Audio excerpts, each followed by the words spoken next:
I want you to watch this next clip. This clip is exactly why we in the gun community don't move one inch on the issue of gun control. Save lives at the end. Save lives. I mean, I feel like the main problem as well for me would be the fact that it's so easy to get a knife. Yeah. That's the main issue. It's like, I ordered one off Amazon recently, right? Because obviously I want to start to get into my like cooking bag, right? So I've ordered like these big knives, of course, whatever.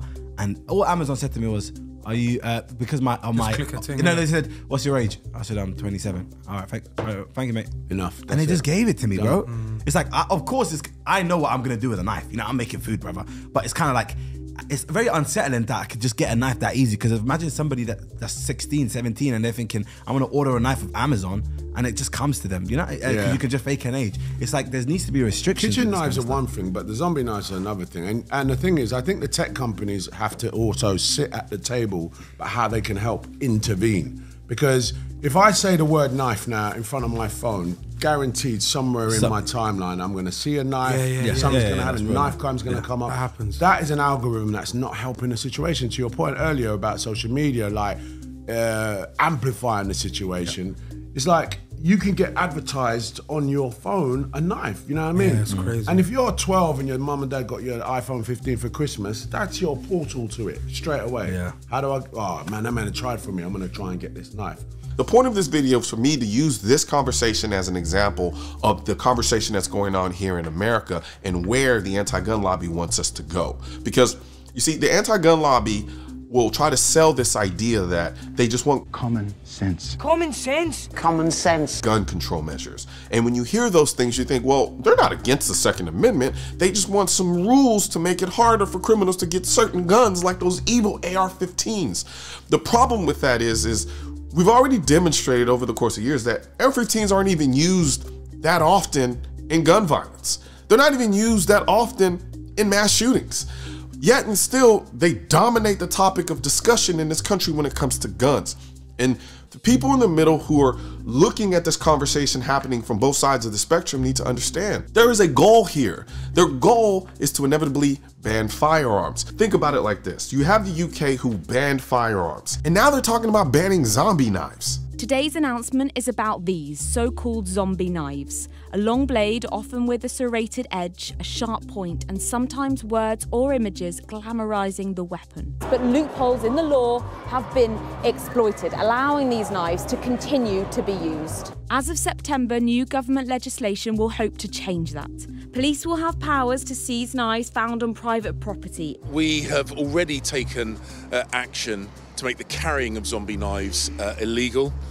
When I became Home Secretary, I made the immediate decision to go further. So I'm very pleased we're taking action now and will be determined to get these knives off the streets. What do you think is going to happen after they ban zombie knives? They're going to start trying to ban swords. Oh wait, sorry, they're already trying to ban swords. We need a much broader ban, so it's got to include things like the ninja swords and other dangerous weapons as well. It's never going to stop. Someone get his sword. Nobody shall have the sword. Until you can accept that their ultimate goal is to ban firearms, you're going to continue to keep falling for this rhetoric of common sense. Common sense. Common sense. Measures. We just want common sense this, common sense that. They're going to put common sense in front of everything that they inevitably want to ban.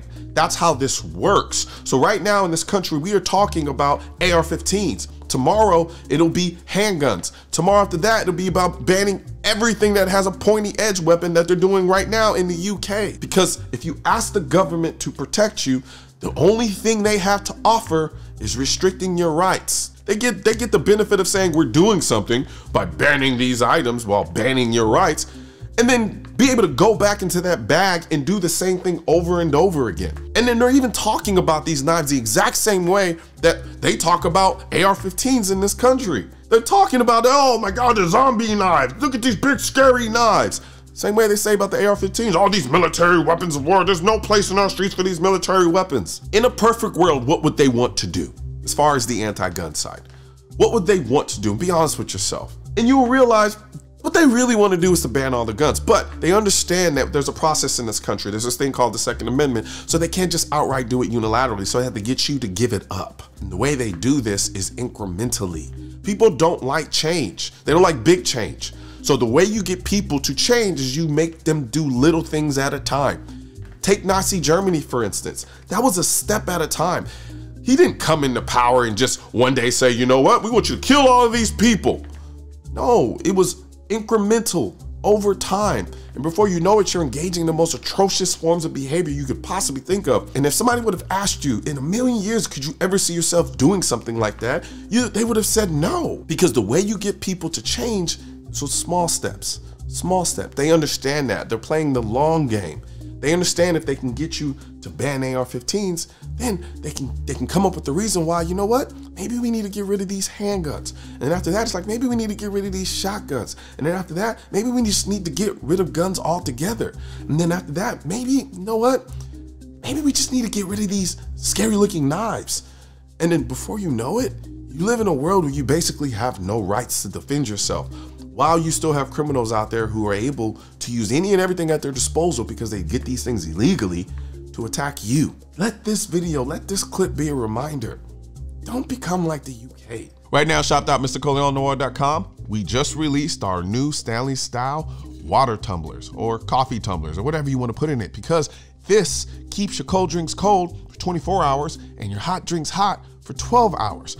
On top of that, you get your straw, but even better, you can make it leak proof. But the best thing about it is you can actually put any of the designs, the 2A designs that I have at shop.mrcolionnoir.com on your tumbler. So now you have a better looking tumbler with better functionality.